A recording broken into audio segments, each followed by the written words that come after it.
to another edition of Gas. I am Gresh. He is Jason Anik.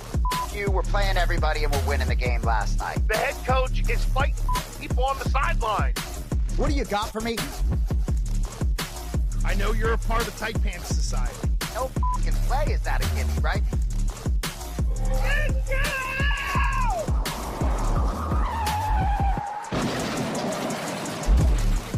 We are the Gas in your morning, ladies and gentlemen, and welcome in to another edition of the Gresh and Anik Show. I am Gresh. He is Anik. We are ready to gas up your morning on what is a very busy week in the world of sports, Jason. Pleasure, Andrew Gresh. I always take a deep breath on Tuesday morning to appreciate being able to talk with you and get a full hour. No clock, right? Certain shows I do, we got a little clock. We have plenty of time right now, but the NFL, it's my favorite time of the year. I talked in the past about week 18 being kind of bittersweet because those Sundays are really just so special for me. But I'm still going to enjoy it through the postseason. But you know it goes quick, and then we get into February and we're like, uh-oh. Well, a lot of people say that this is the best time of the football year. There are a lot of people who do subscribe to the theory that the divisional round of the playoffs is really where it's at. And look, let's just start with the wild card round, because here's what I heard in my house a lot, Jay. Oh, these games, they're not very good. Oh, can I at least get one good game? And you look at last night, and Cinderella lost her shoe apparently because as you put in our little rundown here, or in the text string, what's Sam Darnold's middle name? You're so in on ready to nail Sam Darnold. You even went middle name the way we do in praising Thomas Edward Patrick Brady Jr. Yeah, right. I believe it was Samuel Richard Darnold. But there we go. Let's start there as we do on a Tuesday morning. Gresh, you and I, and we've talked about being right. I don't really care if I'm right or not, but you and I both absolutely felt as though Sam Darnold was eventually going to throw up all over himself. Did you not? Yeah, and he did, and I got sucked in. I admit I got sucked into the Rams not being very good, and that Darnold would at least be good enough to maybe to get Minnesota through one round, and instead he almost threw the round to the Rams with all the turnovers last night. Well, you and I were talking last week about Matthew Stafford versus Sam Darnold, how much we liked that matchup, right? And Sean McVay with the pupil, Kevin O'Connell, coming to town. But you're not suggesting to me that you had action on the Vikings because you were bullish on the Rams. You can be sure I had action on the Rams money line last night, as well as some other things. You were not on Minnesota in the sports book, were you? Well, no, I was on Minnesota as a part of a 7-point teaser where I tried to give myself a little cushion. And the Vikings even let me down there. Now, look, everything went kaput for me because I was on the wrong side of the Chargers-Texans game, which I know you and I will unpack in a moment. But this is the cautionary tale of having the quarterback that has the magical season, but really hasn't proven over history that they're very good. Geno Smith, in a way, Jay, has sort of overcome it. But he sat for such a long period of time. There's no way the quarterback we saw with the Jets is the same guy we see with the Seahawks. And this year looked like it was going to be magical for Sam Darnold. But yet we have to trust what our eyes tell us. And I shouldn't have talked myself into getting a cushiony number just because it was the Vikings and I felt good about them. It's still Sam Bleepin' Darnold. Well, and I like that you bring up Geno Smith, right? Because I don't think he's out of the woods yet either, right? You got to get there in these big spots and make it happen, right? So Geno Smith, all he has to do is collect his incentives week 18 and ride off. But if I'm Seattle, I'm absolutely looking in another direction, because if you don't have one of these top 8 to 10 guys, what do you really have, right? And even for us from New England, right? We feel like we got a puncher's chance now because we got a quarterback. So for me, I don't know. I don't know how much I believe in Geno Smith, but Sam Darnold, gosh, we could talk about him for the full hour. He lost himself millions of dollars last night. And I hate to say it, the deer in headlights look a little bit. And there were certain throws, whether it's a simple screen pass, just not comfortable out there. And gosh, you could talk about clutch gene, whatever it may be, but you got to think the heart rate was not in a relaxed state last night for Sammy. There's no way. And, you're waiting for Justin Jefferson to make a play, and there wasn't one there to be made. He really couldn't get any separation either to be able to help out Sam Darnold. So I know that blew up at least a parlay for me. And then can I just make this statement? I'm done hearing about the E word being connected to Justin Herbert. Don't tell me Justin Herbert's elite anymore, okay? I've seen enough. I see a ton of turnovers with a coach who isn't a village idiot. Like before, the dude who was there before, I want to call him Jonathan Gannon, right? I don't know. I even forget the guy. He is so forgettable. And it was, he's being held back, Justin Herbert, da-da-da. Now he gets around a coach who's going to hold him accountable for the turnovers and try to run the ball. And the guy just completely filled the back of his britches against the Texans. Cody put up in the chat, Darnold seeing ghosts again, right? That's hilarious, right? But I will say, Justin Herbert, okay, as we transition to that game. Playoff football is a different season, right? He's played 2 playoff games in his career. The first one, I think they were up 27-0 in 2022, and they blew a lead to Trevor Lawrence and the Jaguars. But he needs another weapon or two, right? He had 242 passing yards. 197 of them are to Lad McConkey, right? And I just think it wasn't a good day for the Chargers, but 4 interceptions for Herbert, juxtaposed to 3 the entire season. So it's a forgettable day, but I still believe that it was a year too early for that Jim Harbaugh Los Angeles Chargers regime to make a postseason run. Do I look at them as being Super Bowl contenders next year? Maybe not, but I think they can make a deeper run. And also, Houston's defense is legit, and I think that it was just a good day for Houston. You could talk a lot about the wild card round home underdogs and having success. Even the Rams last night, I know they didn't end up being at home, but they were the underdog and they cash as well. Yeah, that home underdog stat during the wild card round pretty much it held up pretty well. Let's put it that way. In terms of this weekend, and now in the AFC, we have what we had last year. Same 4 teams. However they're mixed up is however they're mixed up. This is where I think we all kind of thought we would end up in the AFC. But you have Washington pulling the upset. I mean, I know there was the betting line, but there is the feel that you have, Jay, as a fan. And with a rookie quarterback going on the road, with a coach who we know as Patriot fans very infamously was on the other side of 28-3, the moxie of Baker Mayfield, everybody gets sucked in by that guy really at this time of year. Nope, not you. And you know what? Washington went down there and I would dare say pull the upset, but they look pretty good in doing so. Well, certainly the upset on paper, and they did so many things well. It wasn't a perfect game, but doesn't the game entirely flip on Baker's turnover, right? Isn't that really the rub? And gosh, see, the body language and facial expressions of these two quarterbacks couldn't be more different. Jaden Daniels has an incompletion on 3rd and 3 and has a huge smile on his face because he knows they're going for it on 4th and 3. He's super confident they're going to get it on 4th and 3, and he's going to be relaxed even if they don't. When Baker fumbled that football, he was like bright red on the bench for a long time, just looking uncomfortable. I just think Jaden Daniels, I think it translates to the rest of the roster. His calmness, he's just ice, and I think he's accurate. We talked about this last week. I do shows on oddchart.com, The Huddle. Tony Farmer talked about Jaden being the guy at the end of the game from a quarterback standpoint with the ball in his hands. Jaden's the guy he wants. Of all the quarterbacks in the league, that may be the guy he wants. So I think Washington, it's a great story. I'm thrilled they won. I don't know how much of a dog I look at them as a 3-point underdog on the road.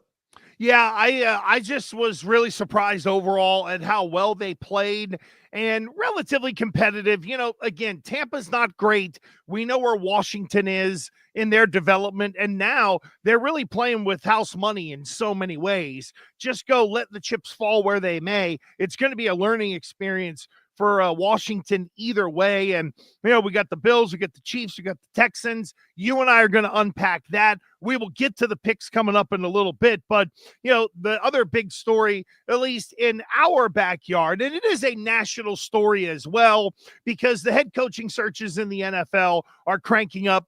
Jason, we found out yesterday that Mike McCarthy and Jerry Jones couldn't figure out how to do business together on a contract or whatever. So, but I know they blocked him from interviewing with the Bears, which was very, very interesting. But nevertheless, one job has now been filled.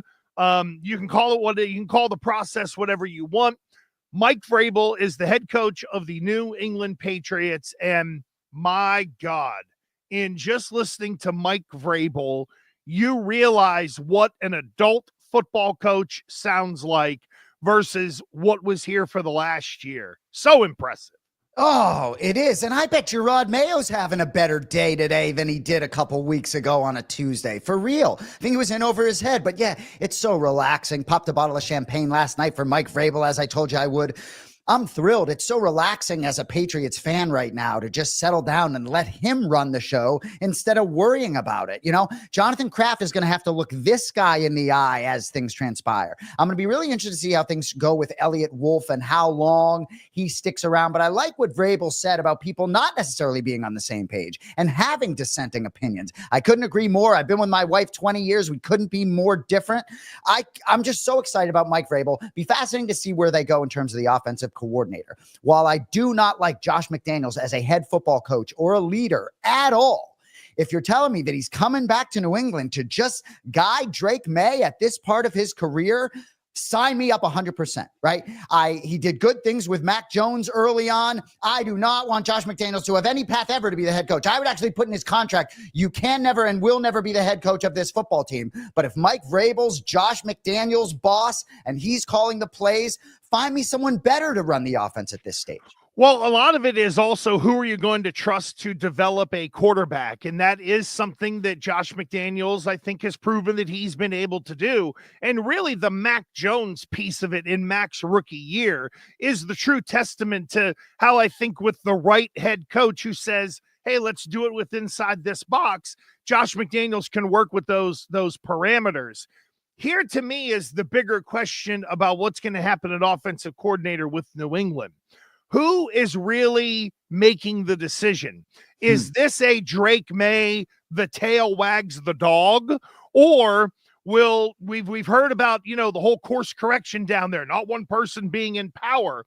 Okay, but if you're Mike Vrabel, don't you go to the quarterback and at least ask a question or two or three about maybe what you would want? Do you have someone in mind? Maybe there is a match out there. So to me, I really wonder, is it just Mike Vrabel that's going to say, this is the guy I want to mold this kid? Or is the kid going to be able to have a big say in this? And Mike Vrabel start to turn some things over already power-wise to a 22-year-old? That's fascinating. I wonder what the depth of knowledge is of Drake May for even the guys that are out there. I mean, is that typical that you would go to Drake May in this regard? I mean, as long as Elliott Wolf isn't leading it and it's Mike Vrabel, I feel pretty comfortable. But what does Drake May know about Josh McDaniels? Well, but I would say this. I think it is as much about the match and the system and the, hey, I did this here, I'm really comfortable with it. I don't think Drake May, as much as he talked nice about Alex Van Pelt, is not going to say, go get me an Alex Van Pelt type clone. You know what I mean? There'll be a little sort of molding and meshing of everything when it's all said and done. But I talked to someone last night who knows Drake's dad really well and is in contact with him. And I kind of think the expectation out of the May camp is, well, we know we're going to deal with Vrabel, but really the offensive coordinator is going to be the guy that we are going to follow. So he'll be their Pied Piper, at least in the mind of the May camp, which, you know, again, I want the kid to have input. What I don't want is for them to just be like, hey, who do you want? It's very different having a conversation and him being a part of the process than just letting him control the process. Well, and part of the reason I like McDaniels is even a guy like Cliff Kingsbury, who's done good things with Jaden Daniels, he very well could get a head coaching position or be gone or in a different spot. And if that's the case, I actually don't worry so much about Jaden Daniels. But this young kid, Drake May in Boston at 22, that's what I love about McDaniels, because I do think he'd be here. Mike Vrabel isn't one and done like Gerard Mayo. He's going to be here minimum 3 years. And to me, Josh McDaniels, is he really a sought after head coaching candidate? So to me, I like that you really could put in position a plan. I like the Charlie Weiss, Romeo Crennel days where you got your offensive coordinator and defensive coordinator stacked for back to back or 3 out of 4. Well, that's another thing too. Who will be the defensive coordinator? We know it's not going to be DeMarcus Covington. And then we get to the betting markets, friend. If I asked amateur handicapper Jason Anik right now, what do you think the number is going to be at for New England? I feel like 5.5, maybe 6, depending on free agency. And I wonder if Vrabel, because I'm kind of looking at anything under 7 for the Patriots in wins next year, I'm probably jumping on the over. I think Vrabel can get them to 7-10 next year reasonably. I agree. Even with this roster, I don't want to talk about the current roster because it won't look the same, but I do think free agency, even draft, could move this line. I should have looked at their season win total, but yeah, I think maybe 6.5. But I expect Drake May to take a big jump. I really do. I believe in the kid. And so I'm very excited to see what happens. And I also think they have some great pieces on defense to make that unit be a force to be reckoned with, dare I say. They weren't so bad a couple years ago. Yeah, Brendan Schooler, the all-pro safety. Oh, sorry, that's a special teams guy. Hey, just quick in terms of next year, right? Christian Rodriguez, second team all-pro. Come on. No, I know. Hey, look, and Christian Gonzalez, man, he's the Christian real Gonzalez, deal. that's what I meant. Sorry. Carolina, Cleveland, the Giants, the Jets, the Raiders are all coming to Foxborough next year. And then on the road, they get Tennessee and New Orleans. So there are, if the jump is made and Vrabel tightens things up a little bit, there are winning possibilities there on that Patriots schedule. And Jay, quickly, I know because we were so in tune with what was going to happen with the number 1 pick in the NFL draft, we had an odds shift this week when it came to the top of the draft. Tennessee has the number 1 pick. Cleveland's got number 2. The Giants are 3. The Patriots are in at number 4. But Cam Ward is now minus 150 as the favorite with Shadir Sanders at now plus 120. I feel like this is going to be a very unsettled market because we have Senior Bowl. We have who knows what's going to happen with Deion Sanders. Maybe he could end up going to the Dallas Cowboys. I just kind of wonder if this number is going to fluctuate a lot over the next month or two. Oh, I agree. There's so much to get into here, and I think that it could be settled, but I agree with you that it's absolutely unsettled right now. I placed a bet on Cam Ward minus 125 a couple weeks ago. It's moved a little bit, and that's strictly based on friends of mine that watch college football more religiously that believe Cam Ward is more ready. But I believe Deion Sanders is going to be the next coach of the Dallas Cowboys, and it's fascinating. I know there's a lot of money with Dak Prescott. There's a lot of moving parts there. But Shadir Sanders, who knows? I think we'll know a lot more. It wouldn't surprise me if Cam Ward becomes a more significant favorite. But I ask you as we sit here on January 14th, any chance Travis Hunter shakes out to number 4? There is a possibility if we have a third quarterback emerge. And the kid from Ole Miss, whose name I'm Let's start talking about him. Well, but that's the thing. I think there are a lot of people, Jay, to the point who want to pump up this kid from Ole Miss, and he was coached by Lane Kiffin. You know, there was a kid who was an outside chance at a first rounder, Mark Gronowski, who was at South Dakota State at the FCS level, ended up going to Iowa because I think they gave him a couple $1 million to go to Iowa City and can live pretty well there for not a lot of money in the middle of, corn-fed Iowa. But nevertheless, I think there is a chance there could be a little bit of uncertainty at that number 2, number 3 spot. Would New England slide up there? I don't think so, Jay. To me, it is the proverbial Travis Hunter has to be on the board when they're picking because sadly, I don't think New England, and especially with Vrabel in there now, I don't know if they'll look at Travis Hunter the same way we do. Great point. And I'm okay with that. Honestly, I'm okay with it. Yeah. And I hate to be like everything happens for a reason, but I kind of feel that way, right? You can really look at this draft and, if it is those top 2 quarterbacks, Ward and Sanders, and then it is Travis Hunter, right? You're getting a really good player, you think, at 4, whoever that may be. You just really got to make the right selection there.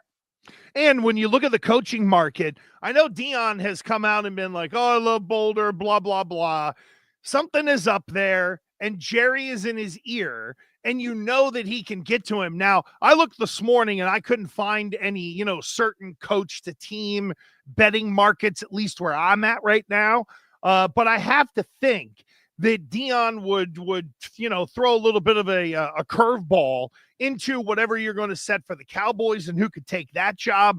There's no lean on the Jets right now. apparently that Mike McCarthy has become available. I guess New Orleans wants to kind of kick the tires on McCarthy a little bit. I do wonder if the Jets maybe pivot, and as much as everyone has told me Aaron Rodgers ain't going to be there, if you're the Jets, can you do worse with pairing Mike McCarthy up with Aaron Rodgers and a pretty damn good wide receiver again? Aaron Rodgers might prefer to do a whole year in darkness than be with Mike McCarthy again. Maybe so. I mean, could he go to San Francisco? Like, I'm not giving Brock Purdy $40 million. That's going to be another market to watch, is where all these quarterbacks going to end up.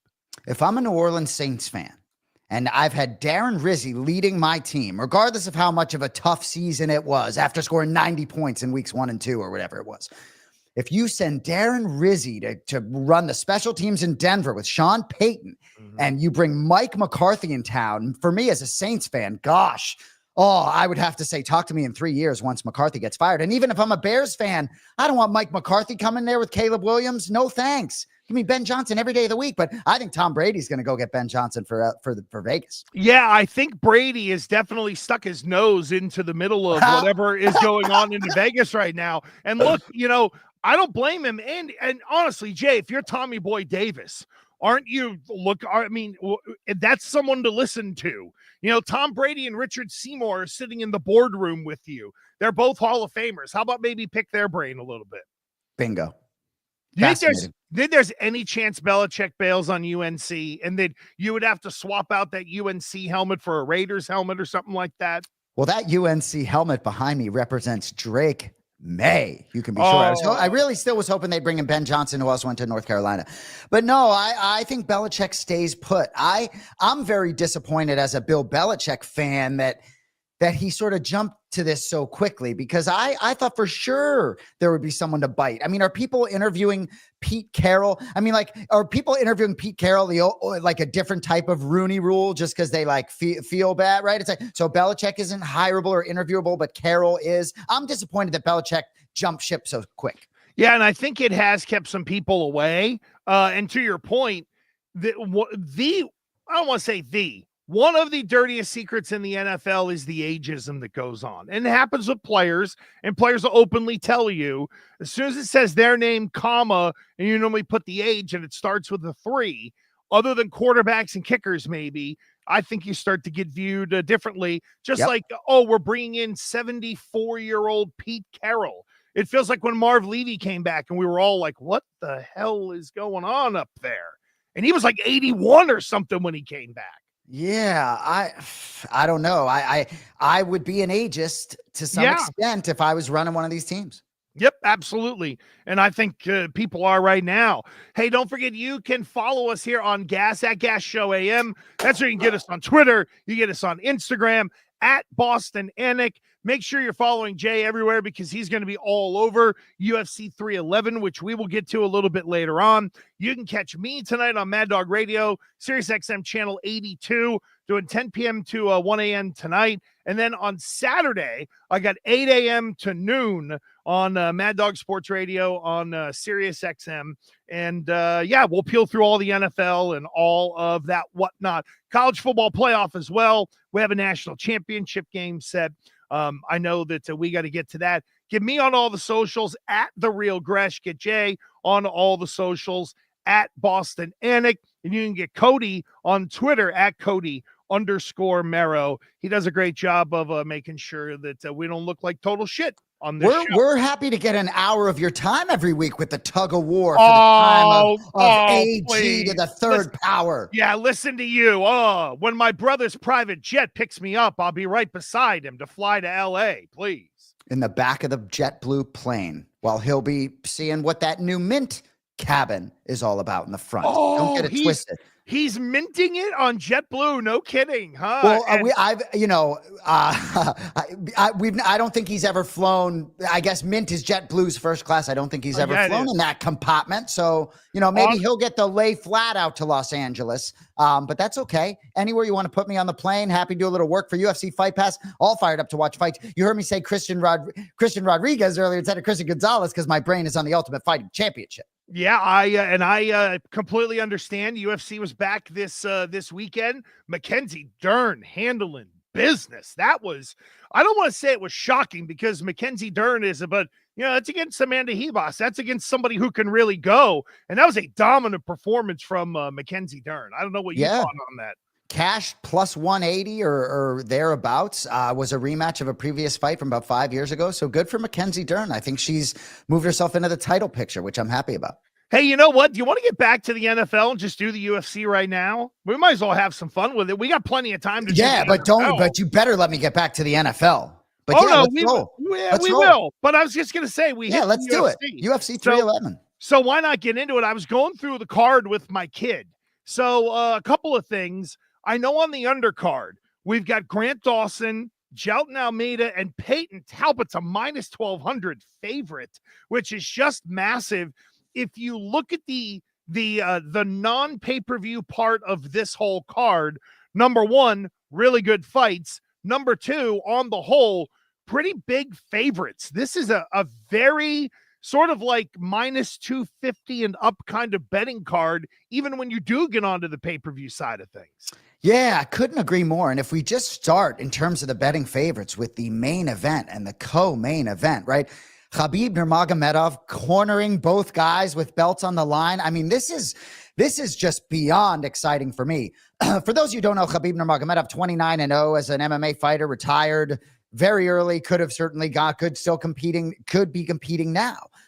My brother asked Aaron Bronstetter on the Anik and Florian podcast which one of these favorites he had more confidence in, right? And it's fascinating. Merab Dvalishvili in his first title defense is plus 260 against Umar Nurmagomedov, Khabib's cousin. But I will say to you, Gresh, right? We're a gambling show. I went on the Anik and Florian podcast this week on Place Your Bets, and I was given $3,000 to play with. I put 2,200 on Umar Nurmagomedov. I know Merab personally. I love Merab. I hope he doesn't ever see it. But I just think Umar's undeniable. And I brought up the point on the show, right? Ilia Topuria wasn't really him until he was him. And then he beats the greatest two featherweights of all time, both by knockout, Max Holloway, Alexander Volkanovski, and it's a different conversation. So I think Umar is going to arrive this Saturday. I love Umar in that spot. One of the fights that I want to just get your opinion on quickly that's close on paper, Jamal Hill, Yuri Prochazka, light heavyweight. Fascinating, right? I think for Jamal, a lot of people think that he is going to be more technical and smarter than Yuri Prochazka. Yuri is scary in the octagon. I know Jamal well. I'll be rooting hard for my boy Jamal Hill. I think Jamal Hill ends up winning, and I kind of think Jamal Hill with some of the antics sort of away from the octagon. You're throwing $20,000 at people to come spar at you, getting into it with Pereira again and sort of beefing a little bit there. I kind of feel like for Jamal Hill, there's a little bit of I need to reprove who I am here in this fight against Yuri Prochazka. And look, the thing with Prochazka to me is that you just don't know where he is going to come from. And there is that unpredictability in his fight style. But to me, I feel like this is hey, I'm still here and still a real contender fight for Jamal Hill, because let's just say he is on the losing side of this. That knocks him down the ladder in terms of trying to get to, another championship opportunity. So I think there's all the pressure here on Hill in a lot of ways. People think what they think of Prochazka, and that's fine. But I like minus 115 Jamal Hill right now. I actually think he can finish this fight. Oh, I agree. Absolutely. I peaked at under 1.5 rounds plus 130. And what I'll say about Jamal Hill, and I am on an island here, but the last fight with Alex Pereira, right, when it ended, there was a little bit of a break in the action for a nut shot or whatever, and Jamal Hill wasn't just quite ready back in there yet. And it's not an excuse, not making an excuse. I don't think Jamal would use it as an excuse at this point. But I think that moment will sharpen his focus for this particular fight. He is an elite athlete. Cody and I have been on the basketball court with him. Watching him rise up and draining a 3-point jump shot, he looks like a professional athlete. I love Jamal this weekend. So for you, right? Let me the question that was posed to Aaron Bronstetter, right? Umar Nurmagomedov, huge favorite. Islam Makhachev, huge favorite.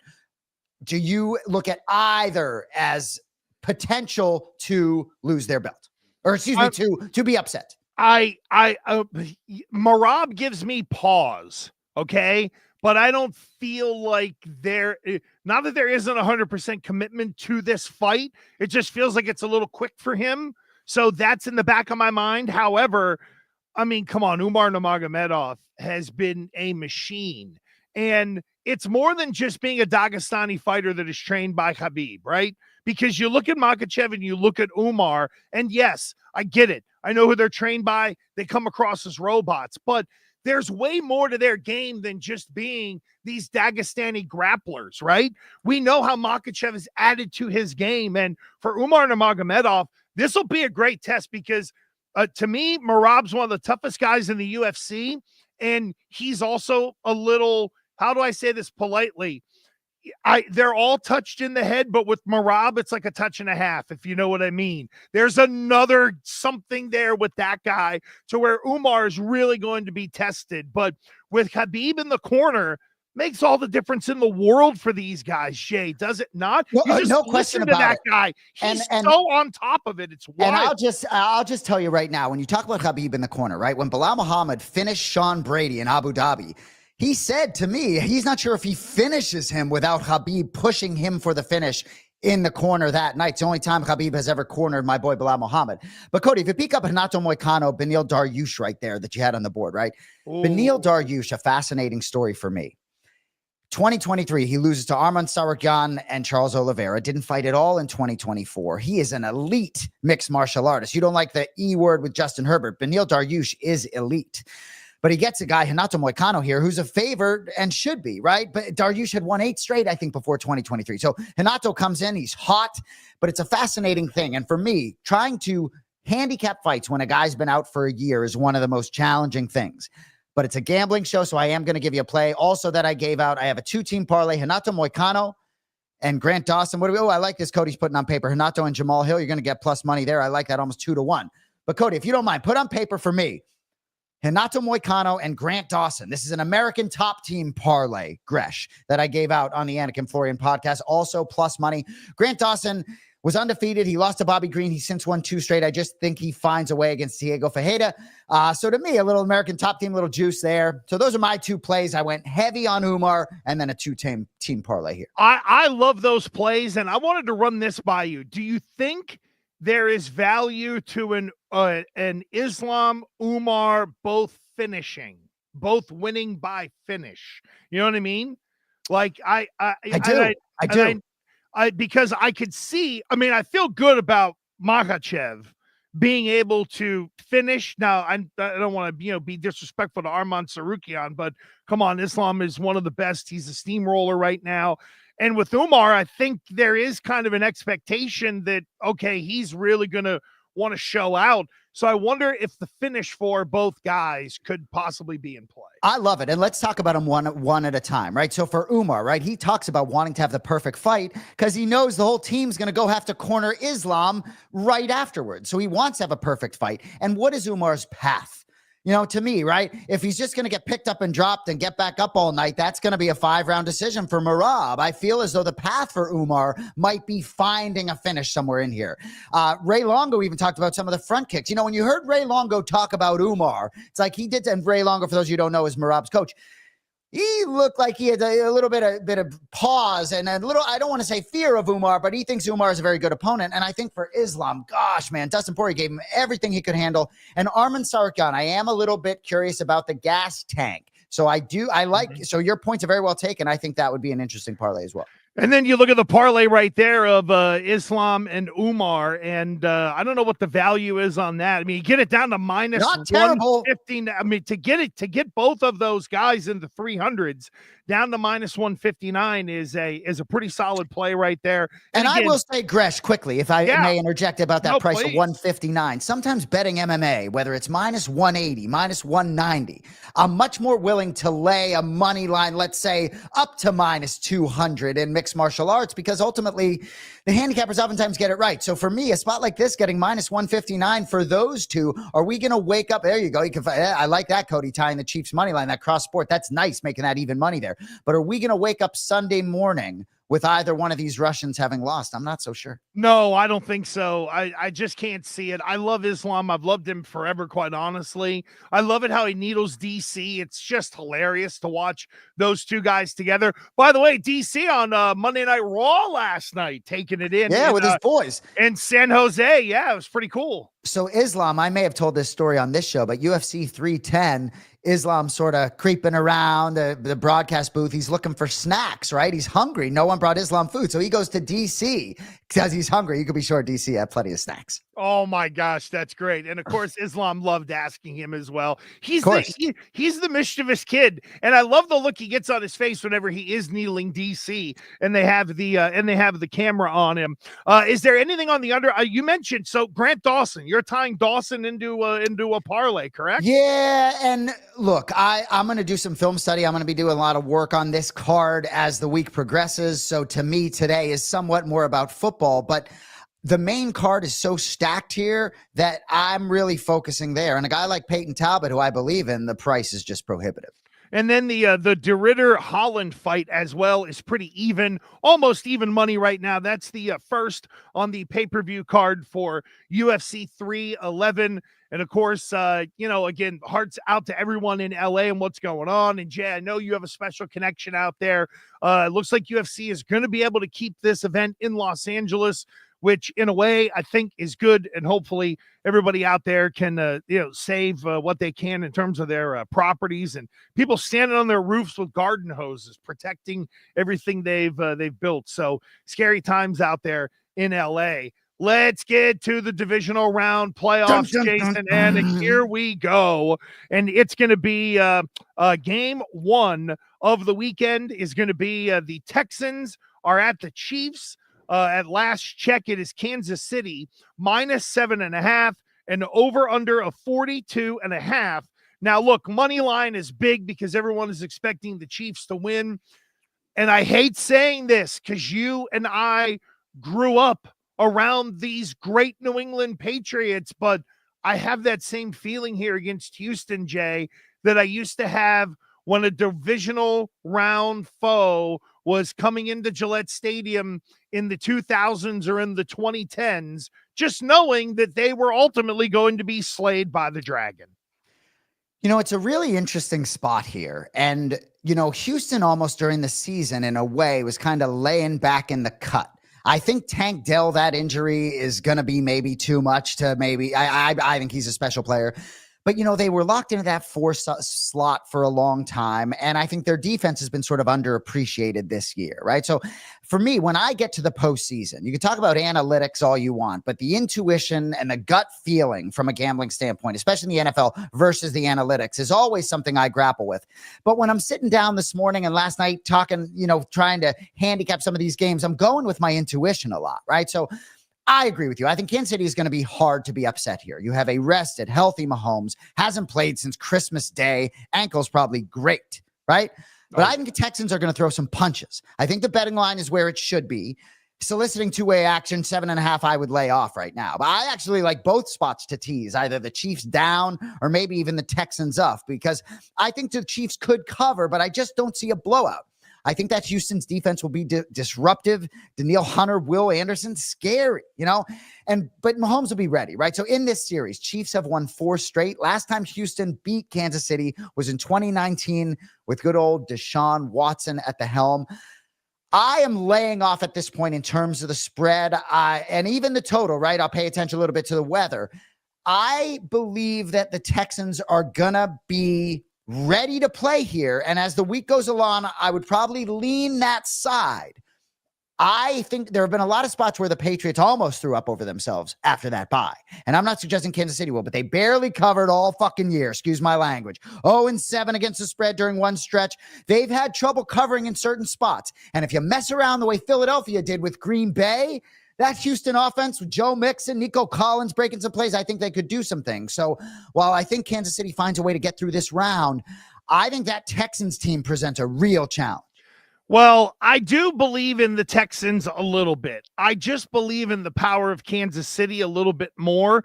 And to your point on not buying in on the spread, Chiefs opened at 7.5. It's been 7.5 and 8 all week. They haven't covered a spread that large all year. 7-0 outright, but 0-7 when laying at least 6 points this season. But my friend, this is the playoffs. This is what the Patriots used to do. They lie in wait to get healthy with the bye week, and then they have the full complement of players to be able to come out with Andy Reid off of a bye. And I think this is we're going to win by 2 touchdowns spot. And here's what I really like, Jay. Chiefs first drive. The touchdown is plus 195 in terms of the result. And then on DK, you can get granular. So if you think it's a passing touchdown, plus 320, a rushing touchdown, plus 650, you start to go through those. And to me, Kansas City is going to come out and I think they're going to score on that opening drive. They've been sitting around for a couple of weeks now. They played with Houston before and dealt with them. And you got to really dig, I think, for some of the value in these games. And this Kansas City one is one of them. Not only do I think they cover, I think they're going to jump early. And this might be, in my opinion, the most uncompetitive game of the weekend. So as I sit here on the fence, I feel like you may have moved me. And I think you made a great point about looking for the value.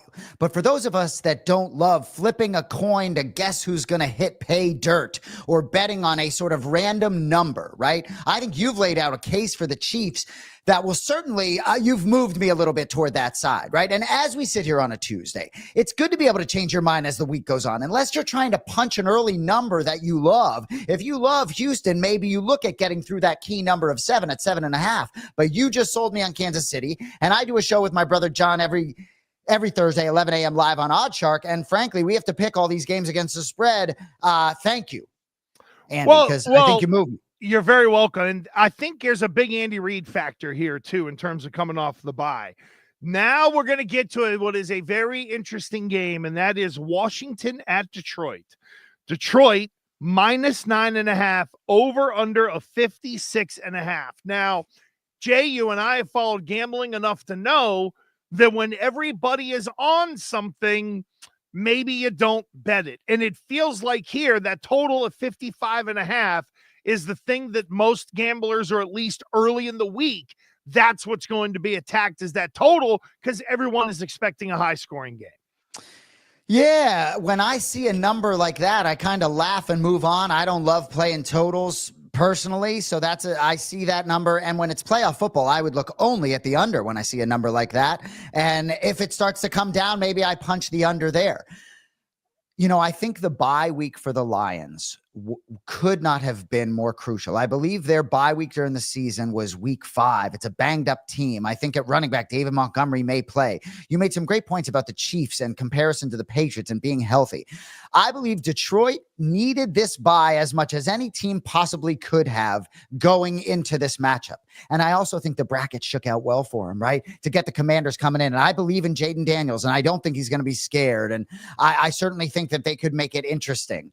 But for the Lions, right, you don't have Stafford coming in yet, right? It's going to be either a rematch with, if you can get through Washington, it's going to be either a rematch with Stafford coming in, the old Detroit Lion, or you're going to get the 2 seed who you've sort of known was maybe coming all year. And I think this particular game, for them to have a spot like this against really an inferior team, no matter how much I like Washington, really bodes very well for the Lions as they sort of make their run. And I'm going to go back to when Dan Campbell didn't rest anyone in San Francisco and prioritized the win in week 17. He's pushed all the right buttons. And I think being aggressive for him, even with personnel, even in spots where he could have rested, gave him the rest when they really should be taking it. I'm not saying I like them to win by double digits necessarily, but man, I like them to maybe get through this conference. Yeah, the 9.5 is a big number to cover in a round like this. And look, why are people sort of going to the total? And I feel what you're saying on totals. You got to have a very strong feeling, I think, to go there. But you know, Commanders Lions, it opened at 54.5. It's already up to 55.5. And you look at the 2021 AFC Championship game between the Bengals and the Chiefs. That was also 54.5. So if this line keeps going up, the total, and it's worth watching during the week, it'd be the highest since Super Bowl 50 between the Bucs and the Chiefs. That had Tom Brady and Pat Mahomes.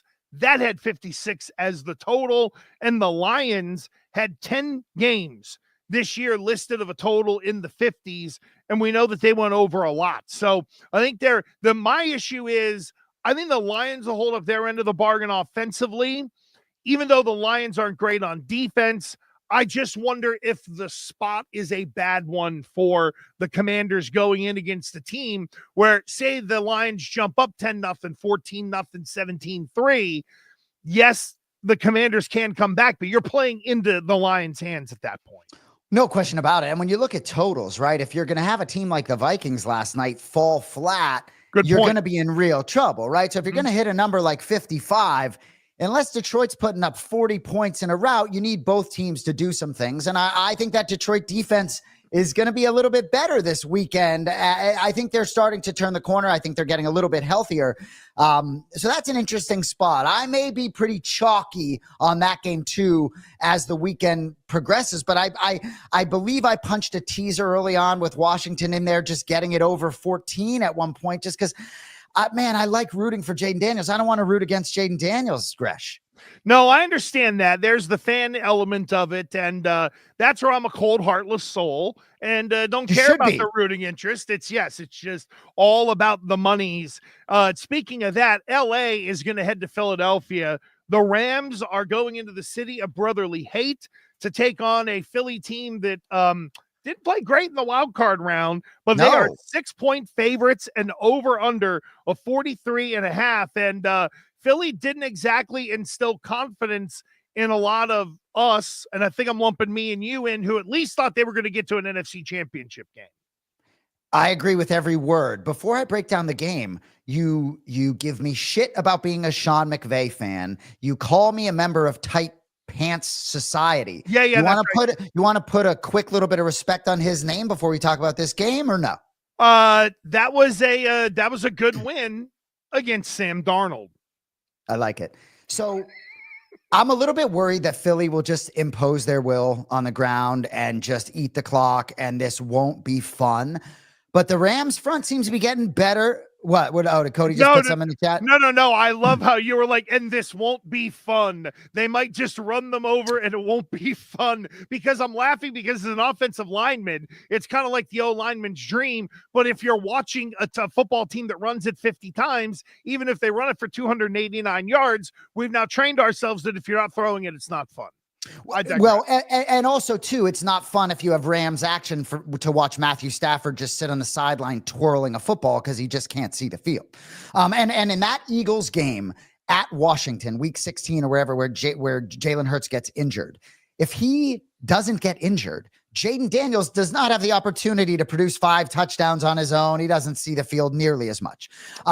But I think this Rams team representing the city of Los Angeles, right? I think Sean McVay galvanizes this team anyway, but Stafford said, we're not just playing for ourselves. Like, I'm not trying to read too much into that, but I think that gives him a little bit of juice, right? And a few years back, right, I think there are 13 members of this Rams team that won the Super Bowl. Stafford, Cooper Kupp, Sean McVay. They also have been to a couple, right? I know it wasn't Stafford, but McVay has been to 2. He lost to the Patriots. So I've been there, right? This coaching matchup, Sean McVay, Nick Sirianni, does scare me a little bit.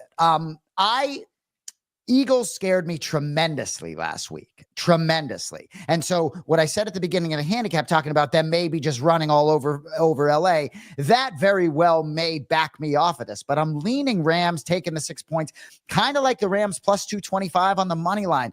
I didn't like the energy in Philadelphia, right? At one point, Brown, looking at number 11, looking at the program not a program. AJ Brown. Thank you. AJ Brown reading like a Bible or I thought it was a Bible, but it was like an inspirational book of some sort. For me, I just don't love last week. Even though they covered the spread, I thought they needed to sort of play a really good football game, and they didn't. So it scares me a little bit where I think the Rams come in.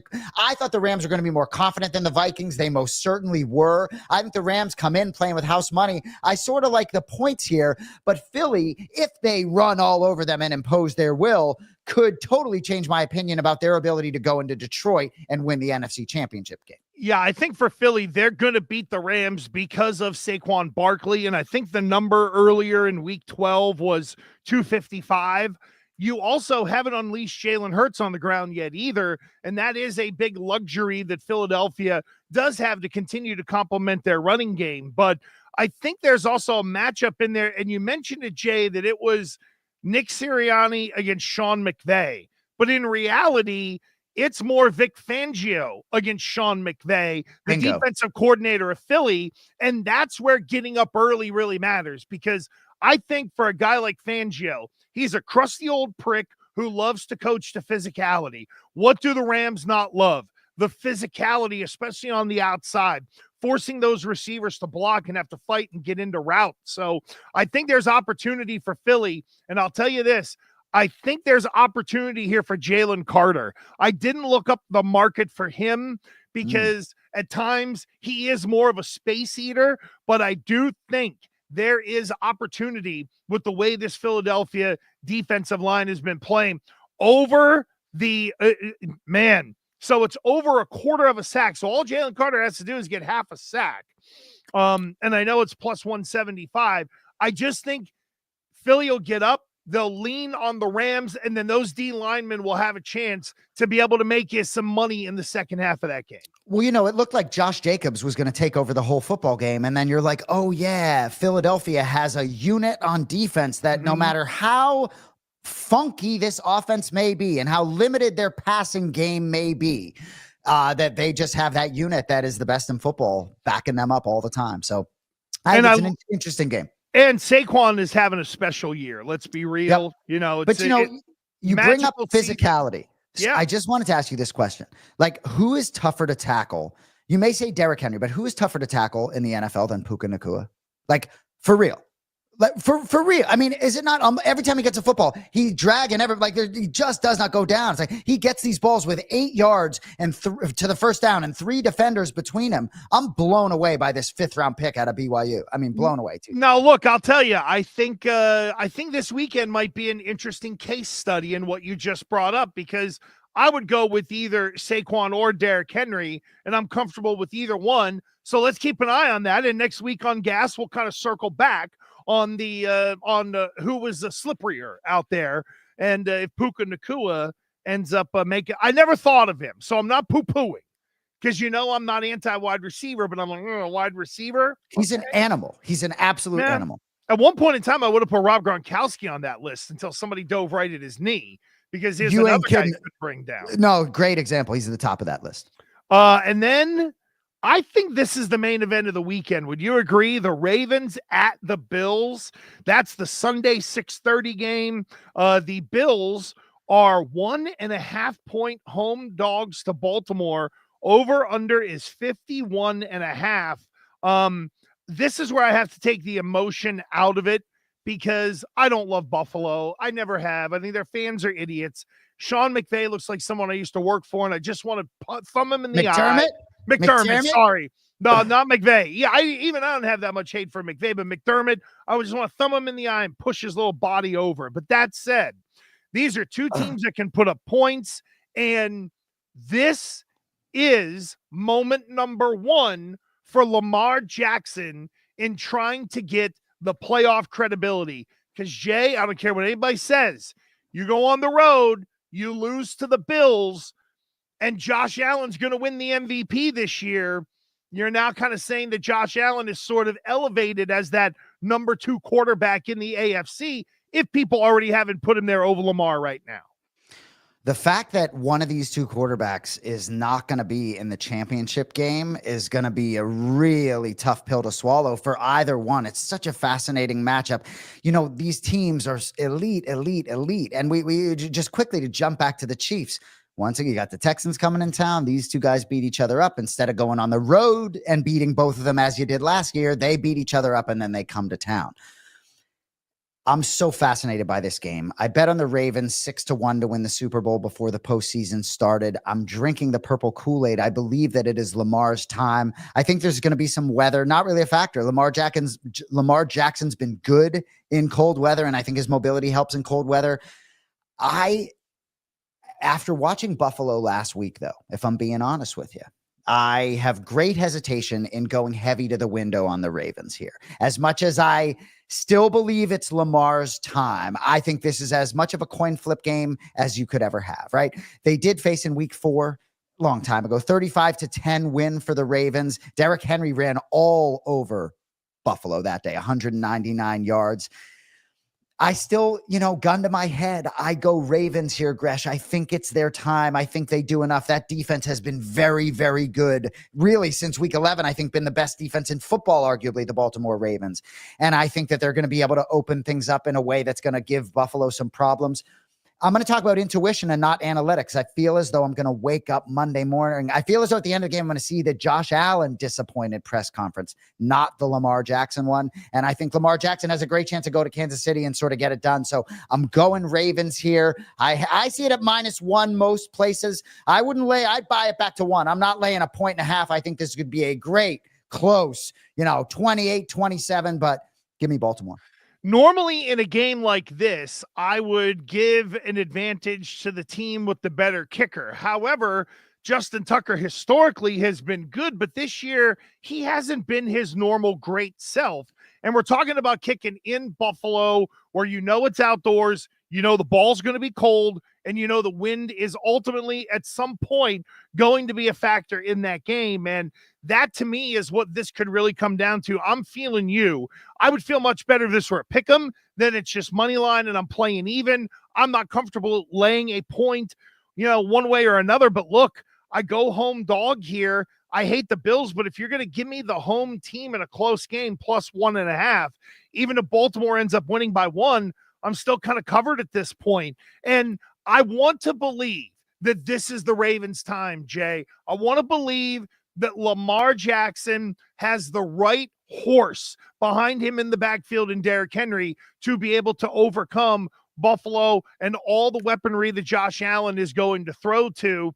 But something just tells me the kicking game is a factor in the team that loses. Somebody is missing a kick that they should hit that would end up winning the game for the other side and tilting it the other way.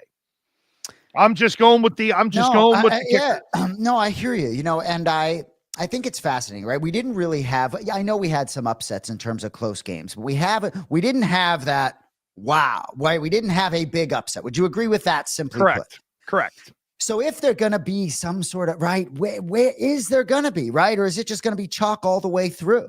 Can the Texans do something so that the winner of this Ravens-Bills game could actually host the AFC Championship, right? Could the Chiefs fall flat?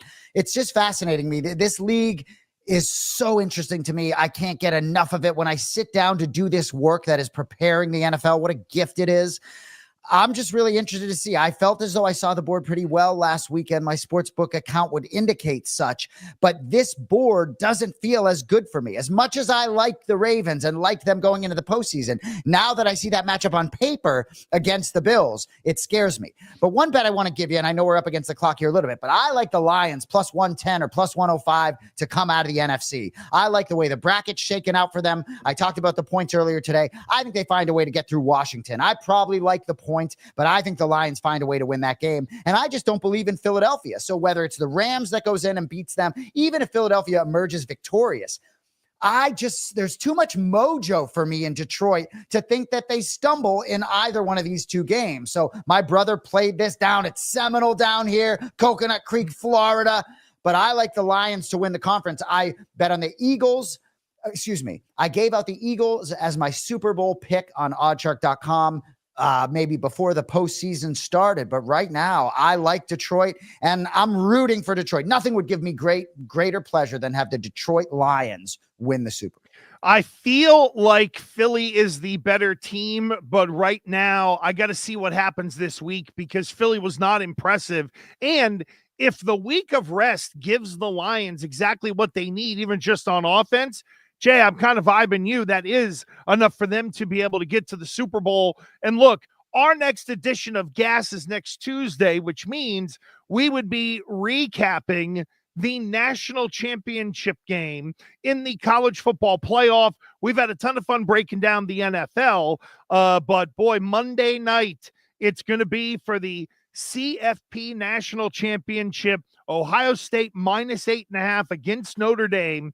Ohio State could be the 5th FBS team affiliated with a conference to win a national title after failing to win its conference championship, which is a reminder, Jay, that Ohio State was so good.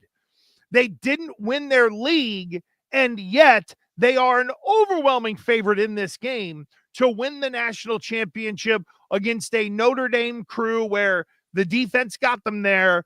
Now here's where that offense is going to get exposed, in my opinion. Hard for me to disagree with any of that. Ohio State 6-2 all time against Notre Dame, won 6 straight. When Ohio State lost to Michigan, and I am by no means a college football savant, but when they lost to Michigan in that game, I said, that's the type of game that can galvanize you and put you in position to win the whole tournament, because it's us against the world, right? And look at them now as 8.5-point favorites. I wish I had put more money on Ohio State to win the whole thing. Hard for me to find value. You and I talked about this. Hard for me to find value in this game, right? I'd look Notre Dame under or nowhere else, maybe teasing those two together. I think Ohio State's going to find a way to get it done here, but I absolutely love Marcus Freeman. I believe the Bears and some other programs in the NFL were looking at him. That would be a terrific hire and a little bit of an outside-the-box hire. I'm not suggesting he's wanting to make that jump, but he's gotten better every year in Notre Dame. I kind of like them a little bit as a live underdog. And for me, sometimes I do like half a unit or a 1 unit play if I want to root for the dog and maybe tease the numbers a little bit. But I don't expect a thrilling, high-scoring one in the national championship. Yeah, I think Notre Dame has to play a certain way. They got to possess it a long time. They got to run the ball, and they just got to keep Ohio State off the field because Ohio State is loaded, and they got the biggest thing going for them that money cannot buy. That is momentum. They are rolling as a team right now and as confident as ever. And as you mentioned, it's pretty difficult to sort of find some value, but I think you can go to the team touchdown totals here and maybe check out those markets, and also a score first and win lose if you feel frisky. But Notre Dame, in terms of the team touchdowns, Jay, over 1.5, they're minus 238. Under the 1.5, they're plus 180. The one I really like, though, is Ohio State. Over 3.5 touchdowns is plus 100. The under 3.5 is minus 130. So you can mix in an interception return for a touchdown or a special teams play. I think Ohio State's going to get to 28 or maybe 31 points anyway. But if you can give me that over 3.5 total touchdowns for even money on Ohio State, I just think there's a little bit of value there. And if you like Ohio State to really come out and score, you can get them first to score and win on the money line. If you go yes on that, you get them down to minus 125, where they're obviously a big money line favorite. So it's kind of like, Jay, what we talked about in the NFL. We're getting to the point in the year where you got to go searching for more value. And I think these really good teams with momentum, with a little bit of rest, like Kansas City, I'll use Ohio State the same way. I think some of those first scores jumping up early is a part of their MO, and I expect it out of both teams this weekend, or in this case on Monday with Ohio State. I like that so much. And in terms of finding the value, yes, to score first, tying that to the money line is a very good creative way, especially when you don't think Notre Dame's going to put up a lot of points. Certainly you can get a situation like in the NFL where the Denver Broncos have that, 2 passes, they score a touchdown, then they get blank 35-0. But I love the value in both spots. Tail. I dig it, baby. And that is it. Man, what a busy week. So you're getting on the bird. Is it today or tomorrow to head to LA? And then what are you doing night, out there? I am so happy to be flying to Los Angeles to be able to be there and provide support. I lived in Santa Monica for 3 years, very close to the Pacific Palisades. I'm excited to get out there in whatever capacity and provide a little respite for some of the fans out there. And the show must go on. Dana White's always been big on that, right? And so I think it'll be nice. At Inglewood, a little bit removed, but we're staying in downtown LA. I got married in downtown LA, so I've got mad love for LA. Can't wait to get out there. Yeah, that's cool. And of course, you're doing stuff on Fight Pass, right? Breaking it all down before the fights. Yeah, and there's a boxing promotion Friday night. They may throw a headset on my head for one of those fights, so we'll see if we can't talk about some jabs or something. But they'll shuffle me around. But it's always fun working for Fight Pass because they take real good care of me and make sure that they don't remove me from sort of watching my brother do work Saturday night. I dig, brother. Well, that is it for us. Great job by Cody Merrow. Don't forget, you can get all of us on social media. Get me everywhere from YouTube on down, even to TikTok for as long as it lasts, at The Real Gresh. You can get Jason at Boston Anik. Get our guy Cody on Twitter at Cody_Mero. Have a great week of sports. Have a great week of betting. We'll see you right back here next Tuesday to gas up your morning.